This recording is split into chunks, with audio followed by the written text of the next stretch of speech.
하나님 말씀을 보겠습니다. 사무엘상 25장 2절에서 13절까지의 말씀을 교독하겠습니다. 구약성경 451페이지 말씀, 사무엘상 25장 2절에서 13절까지의 말씀을 교독하겠습니다. 사무엘상 25장 2절에서 13절, 제가 먼저 2절을 읽겠습니다. 마온에 한 사람이 있는데 그의 생업이 갈멜에 있고 심히 부하여 양이 3,000마리요 염소가 1,000마리이므로 그가 갈멜에서 그의 양털을 깎고 있었으니 그 사람의 이름은 나발이요 그의 아내의 이름은 아비가일이라. 그 여자는 총명하고 용모가 아름다우나 남자는 완고하고 행실이 약하며 그는 갈렙 족속이었더라. 다윗이 나발이 자기 양털을 깎는다함을 광야에서 들은지라. 다윗이 이에 소년 10명을 보내며 그 소년들에게 이르되 너희는 갈멜로 올라가 나발에게 이르러 내 이름으로 그에게 문안하고 그 부하게 사는 자에게 이르기를 너는 평강하라, 내 집도 평강하라, 내 소유의 모든 것도 평강하라. 내게 양털 깎는 자들이 있다함을 이제 내가 들었노라. 내 목자들이 우리와 함께 있었으나 우리가 그들을 해하지 아니하였고 그들이 갈멜에 있는 동안에 그들의 것을 하나도 잃지 아니하였나니 네 소년들에게 물으면 그들이 네게 말하리라. 그런즉 내 소년들이 네게 은혜를 얻게 하라. 우리가 좋은 날에 왔은즉 네 손에 있는 대로 네 종들과 네 아들 다윗에게 주기를 원하노라 하더라 하라. 다윗의 소년들이 가서 다윗의 이름으로 이 모든 말을 나발에게 말하기를 마치매 나발이 다윗의 사환들에게 대답하여 이르되 다윗은 누구며 이새의 아들은 누구냐? 요즘에 각기 주인에게서 억지로 떠나는 종이 많도다. 내가 어찌 내 떡과 물과 내 양털 깎는 자를 위하여 잡은 고기를 가져다가 어디서 왔는지도 알지 못하는 자들에게 주겠느냐 한지라.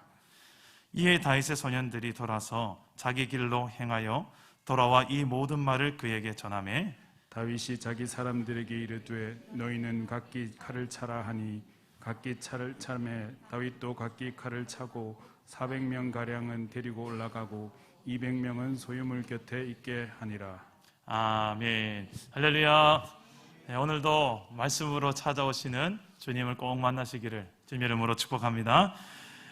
우리가 힘든 이 시대 속에서 살아내야 되는 교회로 부름을 받았습니다. 과연 이 힘든 세상 속에서 우리가 물론 죽고 나서는 우리가 다 천국 갈 확신이 있지요. 그런데 힘겨운 이 시대 속에서 이미 내 삶에 시작되어진 하나님의 통치와 다스림, 그분의 함께 하심으로 인하여서 이미 내 삶에 시작된 하나님의 나라를 이 힘든 시대 속에서 우리는 어떻게 누리고 또 세상 사람들 앞에 보여주며 이게 하나님의 나라의 삶입니다 라고 증거하며 살아갈 수 있을까요? 우리는 계속해서 13주째 이 질문을 하고 있습니다. 여러분의 가정과 여러분의 일터에, 여러분 개인의 삶에 하나님의 나라와 전혀 무관한 나와 내 가정, 우리의 일터 같으면 다시 한번 이 말씀에 거울 삼아서 우리 자신을 좀 비춰보고 어떻게 하면 이게 진짜 내 삶에도 하나님의 통치와 다스림이 일어나는 이런 우리의 부부관계, 부모와 자녀관계, 우리의 가정과 우리 침대, 우리 교회 안에서조차도 하나님의 나라를 누릴 수 없다면 얼마나 안타까운 현실이겠습니까? 우리의 모든 삶의 영역에 있어서 정말 하나님이 살아계신다면, 내가 그분을 믿고 그분을 따르는 삶이 진짜라면 이 하나님의 나라가 누려져야 되지 않겠어요? 그리고 증거돼야 되지 않겠습니까? 오늘 한 이야기가 나오는데요, 이 이야기를 통하여서 하나님의 나라가 어떻게 누려지는지, 그리고 하나님 나라가 어떻게 증거되는지, 반대로 무엇이 하나님 나라를 누리는데 증거되는데 장애물이 되는 요소인지 또 선명하게 드러나는 한 이야기가 나옵니다. 한 부부가 나옵니다. 남편의 이름은 나발. 느낌이 좀 좋지 않습니다. 우리나라 표현에도 뭐고 나발이고 할 때 별로 좋은 의미가 아니죠. 성경에도 좀 비슷한 별로 좋은 의미가 아닙니다. 이름 뜻이 바보, 미련한 자 이런 뜻이에요. 왜 이름을 부모가 지어줬을까 잘 모르겠지만 오늘 이 내용의 극적 인물의 특징으로는 아주 적절한 이름이 바로 이 나발이에요. 나발. 근데 이 아내의 이름이 아비가일입니다. 이름 뜻은 아버지의 기쁨. 아버지가 이 딸을 놓고 얼마나 기뻤으면 넌 나의 기쁨이다. 아버지의 기쁨이다 라고 지었어요.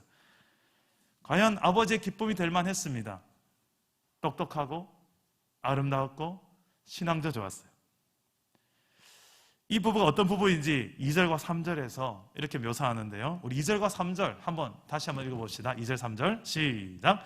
마온에 한 사람이 있는데 그의 생업이 갈멜에 있고 심히 부하여 양이 3,000마리요 염소가 1,000마리이므로 그가 갈멜에서 그의 양털을 깎고 있었으니 그 사람의 이름은 나발이요 그의 아내의 이름은 아비가일이라. 그 여자는 총명하고 용모가 아름다우나 남자는 완고하고 행실이 악하며 그는 갈렙 족속이었더라. 아멘. 이 나발의 혈통을 추적해서 올라가 보니 누가 나오냐면 갈렙이 나옵니다. 갈렙하면 아주 이스라엘의 영웅이죠. 여호수아만큼이나 참 유명한 지도자 영웅이었습니다. 이 산지를 내게 주소서. 그 가장 정복하기 힘든 땅을 제가 나이는 들었고 노장이지만 아직까지도 생생합니다. 이 산지를 주께서 그날 약속한 산지 내게 주소서 하면서 용맹하게 나갔던 이스라엘의 용사였죠. 그 후손이 바로 이 나발이에요. 어떻게 보면 혈통을 자랑할 수 있는 사람이었고 동시에 많은 재산을 가진 갑부였습니다.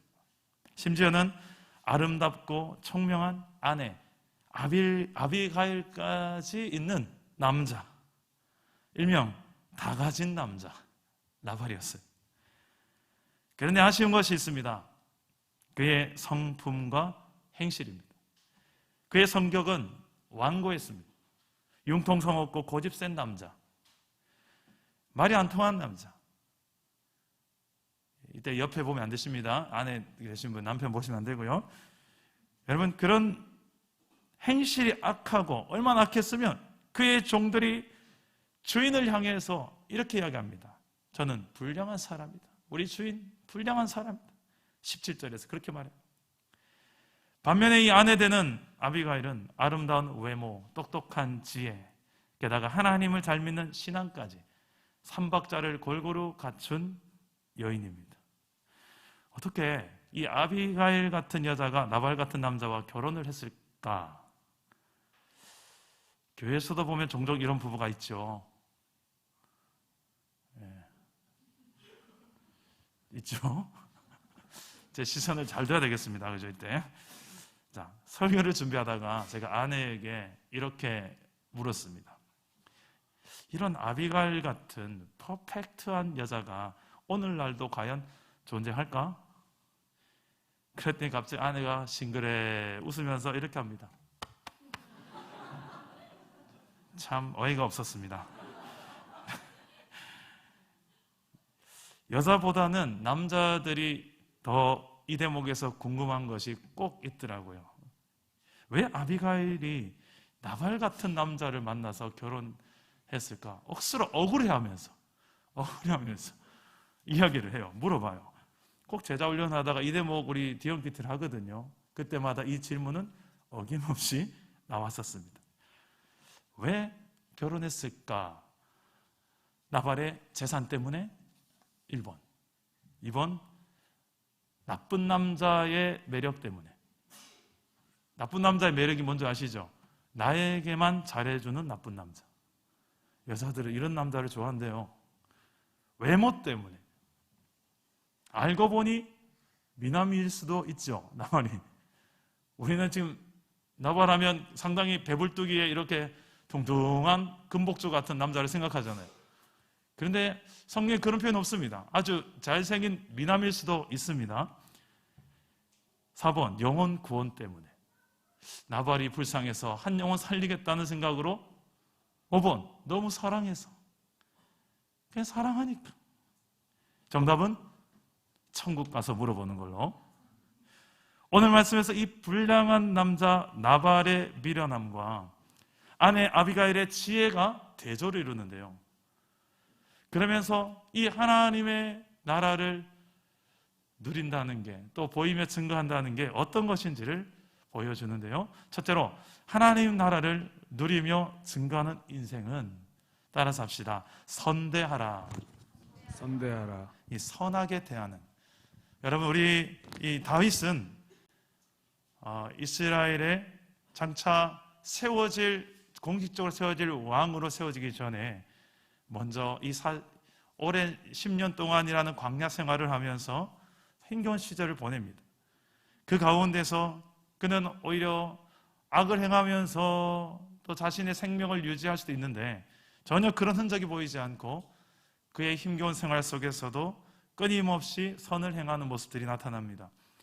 오늘 이 말씀도 나발의 양들을 다윗이 빼앗지 않고 탈취하지 않고 다윗과 함께하는 한 600명 가량이 되는 사람들을 먹이고 입히고 돌보는 그 다윗 왕의 삶을 생각하게 합니다. 광야에서 오히려 그 나발의 양떼의 담이 되어주고 울타리가 되어줍니다. 그런 선행을 베풀었어요. 그래서 다윗은 나발에게 지금 자신과 함께하는 이 사람들에게 먹을 것 좀 달라, 선대한 그 이야기를 하면서 은혜를 구하기 위해 종들을 보냅니다.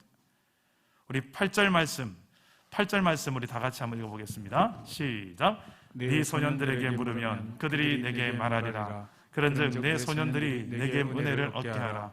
우리가 좋은 날에 왔은즉 내 손에 있는 대로 네 종들과 네 아들 다윗에게 주기를 원하노라 하더라 하라. 다윗은 나발에게 전하기를, 다윗이 어떤 선행을 나발의 종들과 가축에게 베풀었는지 나발의 종들에게 물으면 알 것이다, 이렇게 전합니다. 실제로 나발의 종들이 이야기합니다. 아비가일에게 물론 이야기하지만 그 어떤 선행을 베풀었는지를 이야기합니다. 우리 15절 16절 뒤에 나온 내용인데 우리 자막을 보면서 한번 읽어봅시다. 시작. 우리가 들에 있어 그들과 상종할 동안에 그 사람들이 우리를 매우 선대하였으므로 우리가 다치거나 잃은 것이 없었으니 우리가 양을 지키는 동안에 그들이 우리와 함께 있어 밤낮 우리에게 담이 되었음이라. 아멘. 자, 그 나발의 이 종들이 들에서 양을 지키는 동안에 약탈자들이 얼마든지 그 양들을 침략할 수 있잖아요. 그리고 그 종들을 죽일 수도 있지 않습니까? 그런데 그런 생명과 재산을 지켜주는 선을 베풀었다라고 나발의 종들이 증거하고 있는 거예요. 그것도 밤낮으로 울타리가 되어졌다. 그 결과 이 나발의 종들과 가축들이 다친 것도 없고 잃은 것이 없었노라고 고백하고 있습니다. 여러분, 하나님 나라의 백성들은 이와 같은 특징이 있어요. 선합니다. 착합니다. 신약 성경에서도 하나님께서 쓰시는 그 제자들, 그리고 사도들, 집사들, 어떤 이런 특징을 이야기할 때에 수식어가 종종 나오는데, 특히 이 바나바를 소개할 때 이렇게 소개합니다. 사도행전 11장 24절에 보니 바나바는 착한 사람이요. 착한 사람이요. 이게 첫 번째 그의 아이콘입니다. 그리고 성령과 믿음이 충만한 사람입니다. 이에 큰 무리가 죽게 더하여지더라. 일단 착한 사람이라는 그 그릇 속에 성령과 믿음이 충만한 사람, 참 좋은 그릇에 또 하나님의 권능이 담겼을 때 이에 무리가 그 그릇 안에 담겨지는 이 그림을 이야기하고 있습니다. 결혼을 앞둔 우리 청년들이 우리 사랑담은 교회도 있지요. 결혼은 착한 사람과 하시기 바랍니다. 그리고 성령과 믿음이 충만한 사람과 하시기를 바랍니다. 자매들이여, 환상을 깨시기를 축복합니다. 나에게만 잘해주는 나쁜 남자에 대한 로망이 있는데 나쁜 남자는 나빠요. 살다 보면 더 나빠요. 나에게만 잘해주는 나쁜 남자 잘 없어요. TV에서 나오고 드라마에서 나오지 남자들 안 그렇습니까? 물론 뭐 물불 가릴 것 없다, 지금 찬밥 더운 밥 가릴 신세인가, 내가 지금 그럴 수 있는 자매가 있을 수도 있습니다만 정말 중요한 인생이 걸린 문제가 또 결혼 아니겠습니까? 제가 우리 어떤 한 전도사 여전사님에게 좀 이야기하다가 여자들은 절대 남자들이 있어서 이 선은 이 느낌이 있었으면 좋겠대요. 자기가 결혼한 남자에 대해서 적어도 아재는 아니었으면 좋겠다. 아저씨는 싫다. 오빠였으면 좋겠다. 이 차이가 뭔지 모르겠습니다. 근데 그래서 제가 아재 개그는 함부로 하면 안 되겠구나. 결혼을 앞둔 우리 형제들이요, 아재 개그 함부로 하시지 말기 바랍니다. 착한 이 선함이 왜 매력이 되지 못할까? 성경에서는 여러 군데 이 착하고 선하다는 것이 많이 드러나고 있습니다. 이 바나바처럼 착한 사람, 성령과 믿음이 충만한 사람을 만나시고 또 그런 사람이 되어지기를 주님의 이름으로 축복합니다. 얼굴과 능력만 보고 결혼하지 말길 제발 바라요. 사도 바울은 성도의 길을 제시하기를 이렇게 이야기합니다. 믿음의 선한 싸움을 싸우라. 디모데전서 6장 12절 말씀에 보니까 믿음의 선한 싸움을 싸우라. 구체적으로 이야기합니다. 18절에 보면 선을 행하고 선한 사업을 많이 하고 나누어주기를 좋아하며 너그러운 자가 되게 하라. 목사님, 좀 형편이 좋아지면 할게요. 좀 상황이 좋아지면 합니다. 지금은 제 코가 석자입니다. 선을 베풀래야 베풀 힘도 없습니다.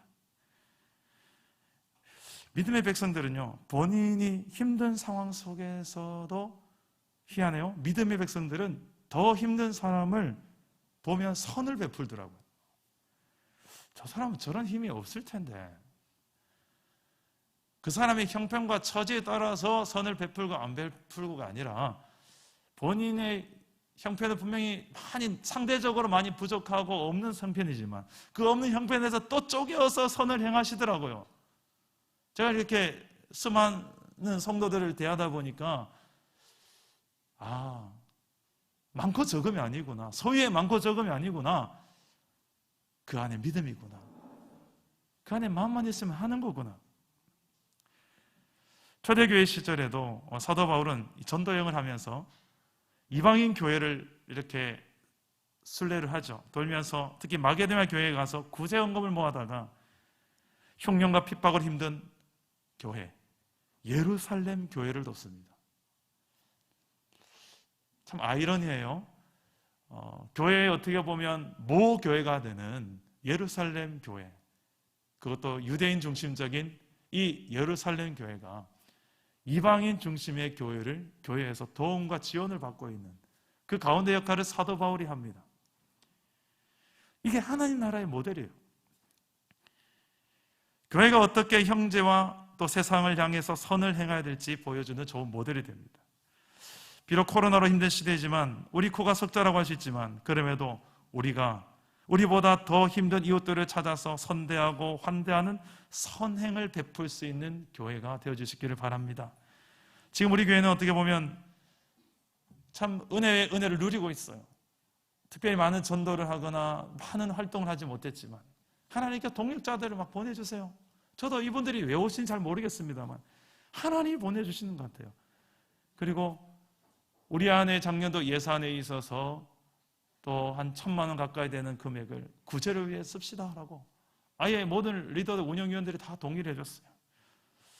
우리 이 작은 교회에서 1,000만 원의 돈은 크잖아요. 그래서 어떻게 이 돈을 또 구제 사역을 위해 쓸까 지금 계속 기도하며 찾고 있는데 여러분 기도해 주시기 바랍니다. 소년, 소녀, 가장, 그리고 독거노인 등 정말 힘겨운 이웃들에게 어떻게 하면 좀 힘이 되어주면서 또 정말 오병이의 역사가 일어날 만한 그런 구제와 나눔의 사역이 될 수 있을지, 특별히 이 동네는 잘 모르겠지만 또 우리 조금만 더 이렇게 옆으로 가보면 너무나도 저소득층이라든지 손자를 기르는 할머니, 할아버지라든지 독거노인이 너무 많아요. 도로 하나만 건너도 그런 분들이 너무 많습니다. 여러분들이 한번 우리 사랑 담은 교회가 우리 이름값 하려면 진짜 하나님의 사랑을 담아서 우리가 형편 우리 코가 석자요가 아니라 지금 다윗보다 더 코가 석자인 사람이 있겠습니까? 그런데도 그 가운데서도 왕의 사명을 감당하고 있는 다윗처럼 백성들을 지키고 돌보고 구하고, 그런 우리의 사명이 오늘날 우리 사랑 담은 교회에서도 감당되어 주시기를 주님 이름으로 축복합니다. 선을 행함으로 악한 시대 가운데 마치 어둠을 밝히는 빛으로서의 교회요, 세상을 석지하게 하는 소금으로서 하나님의 나라를 이루고 누리고 보여주며 증거하는 오늘날 저와 여러분의 길이 되기를 주님의 이름으로 축복합니다. 둘째로, 우리는 어떻게 하면 하나님 나라를 누리고 세상에 증거하는 삶을 살아낼까요? 따라서 해봅시다. 선을 악으로 갚더라도 보복하지 말라. 여러분, 악한 세상 속에서 선한 사람으로 산다는 것 자체만도 솔직히 쉽지 않아요. 직장 생활 좀 하시잖아요. 직장에서 착한 사람은 호구라고 생각할 때가 참 많지 않습니까? 이용하기 쉽고, 이용해 먹기 쉽고, 이용 못하는 게 등신이고, 이게 일반적인 세상에 약간 흐르는 또 모습 있지 않습니까? 그래서 착하면 이용당하기 쉽고, 때로는 상처받기 쉬운 그런 세상적 구조 속에서 정신 바짝 차리고 만만히 못 보도록 어떻게 해서든 손해 안 보려고, 상처 안 받으려고, 이용당하지 않으려고, 그런 처세술만 가르칠 것인가, 배울 것인가, 아니면 그럴지라도 내가 선을 행했을 때 저 사람이 돌아오는 거 분명히 나를 더 이용해 볼 것 같은데, 그럴지라도 우리는 그 세상을 향하여서 선을 베풀고 나아가서 악으로 메아리쳐 돌아오는 환경이 있다 할지라도 보복하지 않는 것이 교회가 걸어가는 길이라는 거예요. 이 말도 안 되는 이 삶과 행위가 어떻게 가능합니까? 성경에 가능해요. 성경에 그렇게 산 사람들이 다 성경에 기록되어 있어요. 지금 돈 많은 부자 나발에게는 어떻게 보면 마음만 있으면 다윗과 함께하는 600명의 사람들에게 얼마든지 은혜를 베풀 수 있는 상황입니다. 36절에 보면 근데 나발은 지금 왕의 잔치와 같은 잔치를 벌일 정도로 넉넉한 인생을 살고 있어요. 충분히 나눌 수 있는 상황입니다. 그런데 나발의 반응은 어떨까요? 우리 10절과 11절 말씀을 다 같이 한번 읽어보겠습니다. 10절과 11절입니다. 시작. 나발이 다윗의 사람들에게 대답하여 이르되 다윗은 누구며 이새의 아들은 누구냐? 요즘에 각기 주인에게서 억지로 떠나는 종이 많도다. 내가 어찌 내 떡과 물과 내 양털 깎는 자를 위하여 잡은 고기를 가져다가 어디서 왔는지도 알지 못하는 자들에게 주겠느냐 한지라. 아멘. 다윗의 요구에 지금 나발은 정중히 거절하는 게 아니에요. 아주 무례하게 거절하고 있습니다. 나발은 다윗의 수하들에게 이렇게 답변합니다. 누구? 다윗? 다윗이 누구니? 이새의 아들은 누구니? 이새의 아들이라는 이 표현 자체가 사울이 다윗을 부를 때 자주 사용했던 표현이죠. 다윗을 낮추는 데 사용했던 표현입니다. 지금 나발도 다윗을 낮추면서 부르는 표현을 쓰고 있어요. 게다가 주인 사울 왕을 반역하여 떠난 종 다윗처럼 다윗으로 묘사하며 이야기합니다. 그런 자에게 내가 어찌 식량을 주겠는가 라며 무시하며 거절합니다. 나발은 지금 다윗이 하나님의 기름 부은 자라는 사실을 전혀 인정하지 않고 있는 것입니다. 오히려 사울 왕의 편에서 다윗을 주인을 떠난 반역자 취급을 하며 매정하게 거절하고 있는 것입니다. 지금 나발이 있는 곳이 바로 갈멜이라는 곳인데요, 이 갈멜은 예전에 사울 왕이 전쟁에서 승리한 뒤에 자기를 위해 기념비를 세운 곳입니다. 아마 나발이 양을 치면서 그 기념비 곁에서 했을지도 몰라요. 야, 역시 사울 왕은 대단해. 야, 이러면서 나발은 사울 왕의 편에서 어떻게 보면 그런 정치적인 생각을 가질 수도 있었을 거예요. 그러면서 영향을 받았을지도 모릅니다. 그래서 이제 이 나발은 하나님 편에서 이 다윗을 바라본 것이 아니라 사울 왕의 편에서 다윗을 바라보고 있습니다. 주인을 버리고 도망친 왕의 반역자로.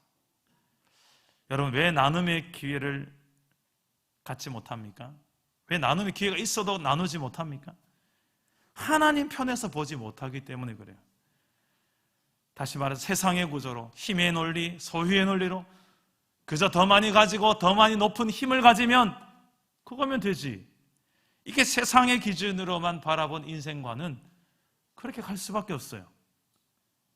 그러나 하나님 나라의 기준과 관점은, 하나님의 눈으로 바라보는 세상은, 하나님의 세상 세계관은 다르다는 것입니다. 그 하나님의 눈으로 바라보면 나눌 수 있어요. 선을 행할 수 있어요. 게다가 내가 선을 행하는데 악으로 갚아오더라도, 악으로 메아리쳐 돌아오더라도 보복하지 않을 수도 있습니다. 지금 세상은 교회를 향해서 별로 좋은 시선으로 보지 않는 시대를 살고 있습니다. 물론 이 잘못된 오보라든지 너무 과장 해석된 이런 언론의 문제도 있지요. 교회를 다닌다고 하면 일단 거리를 두려고 합니다. 사회적 거리 두기 정도가 아니라 인생 거리 두기를 혹시 당해보신 분 있습니까? 어떤 유치원 학부모는 그런 경험을 했대요. 교회 다닌 것을 저쪽 학부모가 아니까 저 멀리서 만났는데 어떤 사람은 하고 확인한 뒤에 빙 둘러서 가더래요. 왜요? 코로나 감염될까 봐. 교회 다니는 사람 곁에 가면, 이럴 때 우리 교회 자세는, 성도의 자세는 어떻게 해야 될까요? 나도 똑같이 갚아준다. 저 인간 보이면 탱 돌아 그걸까요? 이 보복의 칼날을 가는 것이 우리 교회의 갈 길일까요? 그럴지라도 우리는 세상을 축복하고 선대하는 그 길로 걷는 하나님의 나라를 보여주는 존재, 바로 하나님 나라의 백성인 줄 믿습니다. 힘든 코로나 시대지만 이럴 때 우리는 더 잘해야 돼요. 세상을 향해서 어떻게 보면 더 잘해야 돼요.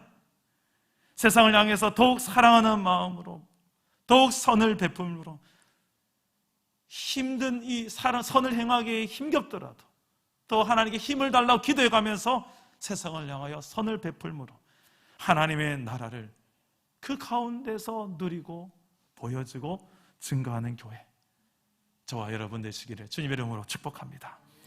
셋째로 마지막입니다. 우리는 어떻게 하면 이 힘든 시대에 현재형 하나님 나라를 누리며 증거하는 삶을 살 수 있을까?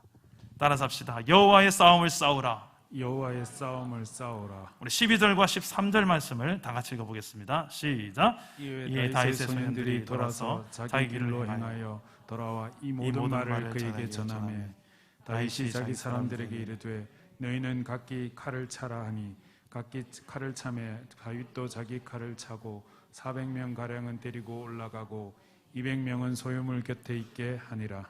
아멘. 자, 나발의 무례한 거절에 다윗이 분노합니다. 그래서 400명을 이끌고 보복의 칼을 들고 올라갑니다. 22절에 보니 다윗은 나발에게 속한 모든 남자를 다 죽여버리려고 하는 것입니다. 다윗도 이런 모습을 보는 걸, 다윗의 이런 모습을 보면 다윗도 우리랑 별 다를 바 없는 감정의 사람이구나 라고 우리가 좀 공감할 수 있지 않습니까? 하지만 다윗은 지금 정작 싸워야 할 싸움이 지금까지 잘 싸워왔던 하나님의 싸움, 여호와의 싸움이지 개인의 복수극이 아닙니다. 여러분은 지금 어떤 싸움을 싸우고 계십니까? 하나님 나라를 이루며 증거하는 싸움, 여호와의 싸움을 싸우십니까? 아니면 개인의 감정, 자존심, 복수의 싸움을 싸우고 계십니까? 그렇다면 이 감정을 너무 잘 다스려야 될 것입니다. 여러분의 가정과 일터에서 이 감정과 자존심의 문제 때문에 하나님의 나라를 누리지도 못하고 증거하지도 못하는 경우가 참 많이 있습니다. 심지어는 교회 내에서도 사명을 감당하다가 성도들끼리 부서와 부서 간에 동력자들 안에서 이 감정과 자존심 문제로 불필요한 신경전이 벌어지고 대립구조가 되어지다가 정말 중요한 하나님의 나라를 가장 많이 누려야 될 현장에서조차도 하나님의 나라를 누리지 못하는 불행한 동력을 하는 경우가 너무너무 많은 것을 보게 돼요. 가장 안타까운 하나님의 마음은 어떻게 보면 세상을 향한 하나님의 안타까운 마음보다 제가 만약 하나님이라면 그런 교회의 현실을 보며 더 아파하지 않겠습니까? 그런데 그런 상황을 잘 다스리는 해결사 한 명이 등장합니다. 바로 나발의 아내 아비가일이에요. 다윗이 보복하려고 달려오는 소식을 듣고 아비가일은 급히 예물을 챙겨서 다윗이 오는 길로 나갑니다. 다윗의 보복을 막기 위해서죠. 얼굴만 예쁜 것이 아니라 청명하기까지 했던 아비가일은 다윗의 발 앞에 엎드립니다. 얼굴을 땅에 대고 말합니다. 다윗을 높여서 내 주인이시여라고. 그리고 자신은 이 여종을, 주인과 여종의 관계로서 자신을 낮추고 다윗을 높이며 이야기합니다. 그리고 이 죄악을, 이 나발의 죄악을 나에게 돌리십시오. 책임지는 자세로 나아갑니다. 이 아비가일의 책임 아닌데, 그죠? 그런데 이 성숙한 자세를 우리는 한번 배울 필요가 있어요. 나는 아무 잘못 없습니다. 이 손 터는 자세로 갈등은 잘 해결 안 됩니다. 부부싸움 후에 회복의 길 어떻습니까? 100% 네 잘못이다 이렇게 가서 회복이 잘 됩니까? 설령 그럴지라도 내 부족함 때문인 것 같네요. 내 잘못이 있네요.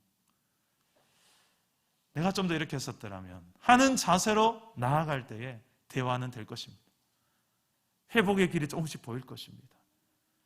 그런데 거의 권투에서도 KO에서 이기는 KO승이 있죠. 그리고 마지막에 판정승이 있는데 꼭 KO승을 이기려고 하면 부부싸움은 반드시 좋은 결말이 될 수 없습니다.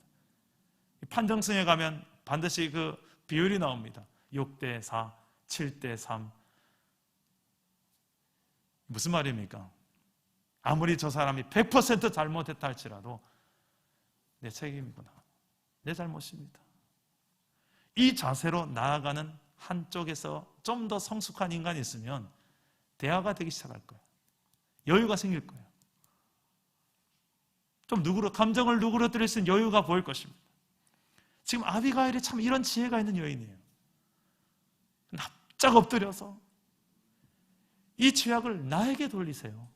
내 죄 때문입니다. 라고 하며 다윗에게 용서를 구합니다.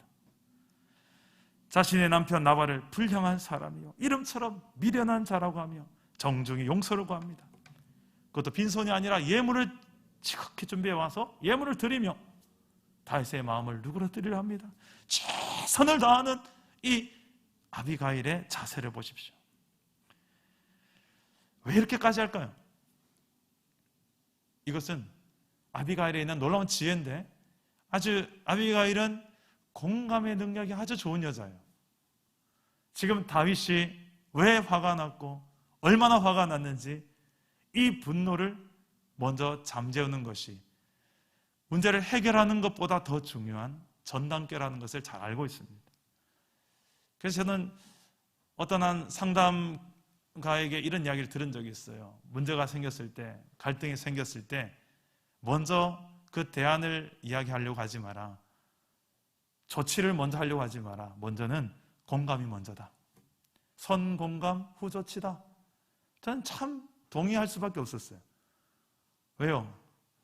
자녀를 길러보니까 그렇고 부부관계를 해보니까 그렇더라고요. 문제가 생겼을 때 야 사실이 이렇잖아. 사실이 이거잖아. 사실 딱딱딱딱 이야기하면 해결될 줄 알았는데 웬걸요? 그러다 보니 또 다른 문제가 생기고 또 다른 섭섭함이 생기고 또 다른 갈등이 생기더라고요. 그것보다 먼저 이 상황 속에 그 사람의 마음이 어떤지 아이고 많이 힘들었겠구나. 아이고 이 듣는 나도 이렇게 마음이 힘든데 넌 얼마나 힘들었을까? 괜찮니? 이 선 공감의 단계가 있고 그 다음에 근데 은서가 근데 다혜야 하면서 하나씩 이 상황에 대해서 이야기를 해보니까 이거 다 들어요. 근데 이런 거 없이 그냥 야 네가 잘못해서 그래. 네가 똑바로 해봐. 네가 이렇게 하니까 문제지. 바로 그냥 직면시키려고 하면 어떻습니까? 헉 안 그래도 아픈데 싸매기는 그냥 더 아프죠. 더 문제가 막 휘비는 거죠. 여러분의 모든 관계 속에 이 지혜가 있기를 바랍니다. 아비가일이 이렇게 충분히 다윗의 마음을 누그러뜨리고 공감하며 충분히 그 자신을 낮추며 본인이 책임지는 자세로 나아갈 때, 그리고 거기서 끝이 아니라 조치 사항이 나옵니다. 정말 해야 될 이야기가 뒤에 나오죠. 무슨 이야기입니까? 아비가일은 다윗에게 이렇게 이야기합니다. 26절 말씀에 보면 다윗의 보복을 막는 사람이 지금 내가 아니라 하나님이시라고, 하나님을 개입시킵니다. 자, 우리 26절 말씀 다 같이 한번 읽어봅시다. 시작. 내 주여 여호와께서 살아계심을 두고 맹세하노니 내 주도 살아계시거니와 내 주의 손으로 피를 흘려 친히 보복하시는 일을 여호와께서 막으셨으니 내 주의 원수들과 내 주를 헤아려 하는 자들은 나발과 같이 되기를 원하나이다. 자, 지금 아비가일이 막는 것 같지만 하나님이 막으시는 거라고 아비가일이 이야기해요. 왜 그런가? 왜 하나님이 다윗의 보복을 막아야 되는가? 30절과 31절에서 그 이유를 제시합니다. 이어서 한번 읽어봅시다. 30절과 31절, 아비가일이 얼마나 지혜로운 여인인지 보여줍니다. 한번 읽어봅시다. 시작. 여호와께서 내 주에 대하여 하신 말씀대로 모든 선을 내 주에게 행하사 내 주를 이스라엘의 지도자로 세우실 때에 내 주께서 무죄한 피를 흘리셨다든지 내 주께서 친히 보복하셨다든지 함으로 말미암아 슬퍼하실 것도 없고 내 주의 마음에 걸리는 것도 없으시리니 다만 여호와께서 내 주를 구대하실 때 원하건대 내 주의 여종을 생각하소서 하니라. 자, 아비가일은 지금 왜 하나님이 다윗의 보복을 막으신다라고 이야기합니까? 장차 다윗이 이스라엘 왕으로 제대로 세워지는 그때에 지금 이 보복하는 일로 말미암아서 걸림돌이 되지 않기 위해서라고, 굳이 당신의 그 손에 피를 묻혀서 백성을 죽인 왕이다, 백성에게 보복한 왕이다, 저 칼에 백성의 피를 묻힌 왕이다라는 오명을 가질 이유가 뭐가 있습니까? 이스라엘이란 나라는 하나님의 통치와 다스림이 있는 나라예요. 그래서 하나님의 입장에 있어서, 왕이신 하나님의 입장에 있어서 이스라엘은 어떤 나라가 될 것인가를 제대로 고민하고 생각한 이 아비가일의 지혜가 있어요. 적어도 이스라엘의 왕이라면 백성을 향한 하나님의 사랑이 묻어있는 왕이 돼야 되지 않습니까? 아무리 백성이 좀 부족하고 모자라도 왕이 좀 그것도 용납하고 끌어안을 수 있어야 되지 않겠습니까? 그리고 나아가서 하나님이 보복하지 않겠습니까? 지금까지 이 생명을 보존해 주신 분이, 다윗의 생명을 보존해 주신 하나님 아니십니까? 라고, 다윗이 지금까지 싸워왔던 모든 싸움이 여호와 하나님께서 싸우시는 싸움이 또 아니었습니까? 라는 이야기를 이어서 28절과 29절에서 이야기합니다. 굳이 개인의 감정으로 보복해서 하나님 나라에 무슨 유익이 있겠냐는 말로 설득을 하고 있는 것입니다. 그 결과는 어떻습니까? 우리 32절, 33절 말씀 다 같이 한번 읽어봅시다. 어떤 결과가 나오는지. 32절, 33절 시작. 다윗이 아비가일에게 이르되 오늘 너를 보내어 나를 영접하게 하신 이스라엘의 하나님 여호와를 찬송할지로다. 또 내 지혜를 칭찬할지며 또 네게 복이 있을지로다. 오늘 내가 피를 흘릴 것과 친히 복수를 하는 것을 네가 막았느니라. 아멘. 다윗은 아비가일의 이 중재, 지혜로운 중재의 말을 듣고 보복의 칼을 내려놓습니다. 분노를 누그러뜨립니다. 그리고 아비가일의 지혜를 칭찬합니다. 이것이 하나님의 나라를 이루는 놀라운 지혜입니다. 여러분의 삶 속에 이 분노는, 또 그리고 보복이라는 단어는 우리의 일상 속에 참으로 가까이 있는 단어들이에요. 심지어 부부관계에서도 여차하면 빈틈을 보여봐라. 그래, 그렇게 나왔다 이거지. 니는 허점이 없는 줄 아나. 내가 말을 안 했을 뿐이지. 오냐, 나도 지금부터 한번 적어놔 볼게. 나 똑같이 갚아줄게. 부부관계에서도 얼마든지 일어날 수 있는 보복의 관계가 있어요. 갑자기 저희 부부를 연상하시는 것 같은데, 여러분, 아무리 사랑하고 아무리 동역자이지만 살다 보면 그럴 날이 있을 수도 있죠. 그런데 그 가운데서 이 보복의 칼을 누그러뜨리고 감정을 누그러뜨릴 수 있는 이 지혜, 이 아비가일의 지혜를 우리가 배울 수 있기를 바랍니다.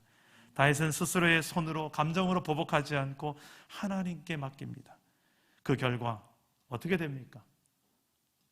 다윗은 칼에 피를 묻히지 않게 됩니다.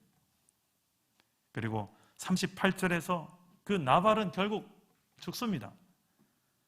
나아가 다윗을 그토록 죽이려고 추격했던 사울도 30일장에 가면 하나님께서 그 세 아들과 함께 비참한 최후를 맞이하게 됩니다. 악인을 대한 싸움은 하나님께서 친히 싸우신다는 거예요. 하나님의 때에 하나님의 방법으로 친히 심판하십니다. 거룩하신 하나님의 그 공의, 그 공의에 또 하나님께서 악을 그냥 두지 않으십니다. 반드시 심판이 있습니다. 이 사실을 믿기에 우리는 내가 친히 심판하지 않을 수도 있고 보복하지 않을 수도 있는 것입니다. 오히려 예수님처럼 아버지여 저들의 죄를 용서해 주옵소서. 저들이 하는 것을 저들이 알지 못합니다. 또 스데반과 같이 이게 하나님의 백성들이 걸어가는 길이라는 거예요. 하나님 나라는 내 감정의 복수로는 이루어지지도 않고 누리지도 또 증거되지도 못합니다. 하나님의 싸움을 함께 싸우는 것은 하나님께 심판을 맡기는 거예요. 그리고 나는 오히려 하나님께 긍휼을 구하고 이 상황 속에서 하나님의 나라가 회복되기를 구하고 하나님의 나라가 이 사람에게도 증거되기를 원하는 마음으로 기도하는 것입니다. 저 중에 한 성도를 신방하면서 성도의 참 마음의 힘듦을 보았어요. 본인은 어떤 한 성도에게 선을 베풀었는데 너무나도 어이없는 악함으로 갚는 이 배신을 당한 경험을 저에게 이야기를 합니다. 어떤 교회의 또 집사님이래요. 어떻게 보면 나도 더 악하고 치사한 방법으로 갚아주고 싶은 마음이 들 수도 있지만 그러지 않는 이유? 하나님 나라에 아무 유익이 없기 때문입니다. 하나님 나라에 유익이 없는 개인의 복수급 더 이상 이 마음에 품지 않기를 바랍니다. 오히려 하나님의 싸움을 함께 싸우시는데 하나님께 맡기세요. 하나님 나라는 의와 평강과 희락의 열매가 맺히는 방법으로 싸우는 것이에요. 그래서 디모데전서 6장 12절 말씀에 사도 바울은 이렇게 이야기합니다. 따라서 해봅시다. 믿음의 선한 싸움을 싸우라. 믿음의 선한 싸움을 싸우라. 말씀을 맺겠습니다. 현재형 하나님의 나라, 내 삶 속에 힘든 이 시대 속에서 어떻게 누리며 증거될 수 있을까? 선대하는 삶, 그리고 선을 악으로 갚더라도 보복하지 않는 삶, 여호와의 싸움을 싸울 줄 아는 삶, 심판은 하나님께 맡기는 것, 그리고 선한 우리의 목자가 되신 주님을 따라서 선한 인생의 길을 걷는 그런 주의 백성을 통해서 하나님 나라가 세상 속에서 저와 여러분을 통해 증거되어지기를 주님 이름으로 축복합니다. 우리 오늘 말씀을 생각하면서 좀 전에 생각났던 찬양이 하나 있습니다. 괴로울 때 주님의 얼굴을 보라. 그 다음 가사가 뭐냐면 평화의 주님을 바라보라.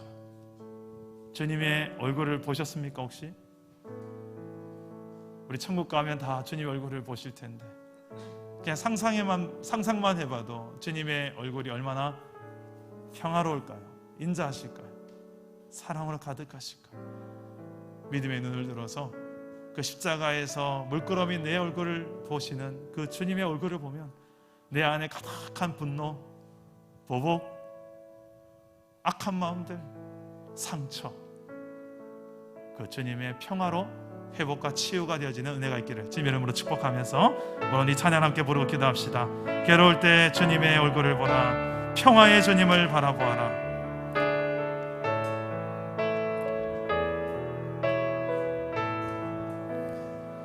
괴로울 때 주님의 얼굴 보라. 평화의 주님 바라보아라. 세상에서 시달린 친구들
하나님의 나라의 백성이 살아가야 될 삶의 모습은 선하게 사는 거예요. 비록 내 선을 선으로 갚지 않고 악으로 갚더라도 보복하거나 악으로 갚는 것이 아니라 그 가운데서도 여전히 나는 선을 행하리라는 이 다짐을 가질 수 있는 이유가 무엇입니까? 이게 여호와의 선한 싸움이더라고요. 그런 인생을 통하여 하나님의 나라가 보입니다. 하나님 나라가 임합니다. 하나님 나라가 누려집니다. 하나님 나라가 세상 가운데 증거됩니다. 우리의 가정에, 우리의 일터에, 우리 사랑 담은 교회 공동체 내에 진짜 하나님의 나라가 보여지고 누려지고 증거될 수 있게 달라고, 그런 이 길을 걸어갈수록 내 인생의 선한 목자가 되신 주 예수의 얼굴을 바라보며 나도 주님 닮은 선한 인생의 길을 걷겠습니다. 비록 나에게 악을 대하는 그 인생을 향하여서도 나는 악으로 갚지 않고 선으로 악을 갚겠습니다. 주여, 여호와의 싸움을 함께 싸우고 하나님 심판은 하나님께 맡기는 그 인생의 길을 걷겠습니다. 주여, 내 감정을 만져주시고 십자가 앞에 나아가서 온전한 하나님의 회복을 누릴 수 있는 인생 되달라고 우리 한번 기도하면서 전부 나가실 때 저를 따라오기도 하겠습니다. 주여, 은혜를 주옵소서. 주여, 선한 능력을 주옵소서. 주여, 승리케 하옵소서. 기도합니다. 하나님 아버지, 우리 인생 가운데 하나님의 방법으로 하나님의 싸움을 싸울 줄 아는 주의 백성들이 되게 하여 주옵소서. 우리 인생 가운데 무엇을 행하며 무엇을 준비해야 될지 알지 못하는 주의 백성들이 있습니까? 주님, 불쌍한 자들의 인생입니다. 연약한 자들의 모습입니다. 하지만 하나님 아버지께서 우리의 백성에게 해주시고 우리 하나님께서 지혜 긍휼 가운데 잡아주시기를 원합니다. 아버지 하나님이 우리 공동체를 사랑하여 주시옵소서. 우리 공동체가 가는 곳마다 하나님 놀라운 선한 열매들이 맺히기 원합니다. 이 선한 열매들이 맺혀서 하나님을 보이고 하나님의 영광을 보이며 하나님의 나라를 보이는 그런 선한 인생들이 되게 하옵소서. 선한 목자를 따르는 선한 양으로서 우리의 삶이 되기 원합니다. 우리의 부부 관계 속에서, 우리의 가정 안의 모든 관계 속에서 선한 말들이 오가게 하시고 선한 생각들이 오가게 하시고 하나님 나라의 이 선함이 우리의 삶을 통하여 인격을 통하여 묻어나시도록 주님 도와주십시오. 주님께서 우리에게 지혜를 주시고 아비가일 같은 지혜를 주셔서 이 약한 세상 속에 물들지 않게 하시고 하나님 함께 세상을 끌어안고 어떻게 하면 이 안에 진짜 화평케 하는, 화목케 하는 이 선한 사명을 감당할 수 있을지 아버지 하나님, 아비가일의 지혜를 허락하시고 주님의 약속의 말씀을 붙들고 하나님의 때를 기다릴 줄 알게 하시고 하나님 아버지의 수많은 영혼들을 하나님 앞으로 이끌어낼 수 있는 이 아비가일의 지혜를 우리 사랑 남은 교회에 부어주십시오. 아버지요, 우리 인생 가운데 그런 하나님을 닮은 이 선한 능력과 지혜가 우리 인생 가운데 충만하게 하여 주시옵소서. 살아계신 하나님, 우리가 하나님의 백성으로서 이 땅 위에 살아갈 때에 우리 다윗과 같이 내 코가 석자고 힘든 상황이지만 그 가운데서도 선한 주의 백성으로서의 사명을 감당하게 하여 주옵소서. 그리고 이 약한 세상 속에서 지지 않고 오히려 이겨낼 수 있는, 그리고 오히려 더 많은 영혼들을 하나님께로 이끌어낼 수 있는 아비가일 같은 지혜를 허락하여 주시옵소서. 하나님, 우리가 세상 속에서 그런 하나님 나라를 보이고 증거하는, 누리는 우리 사랑 담은 교회 모든 성도 각 가정 일터가 되도록 축복하여 주시옵소서. 예수님 이름으로 기도드립니다. 아멘.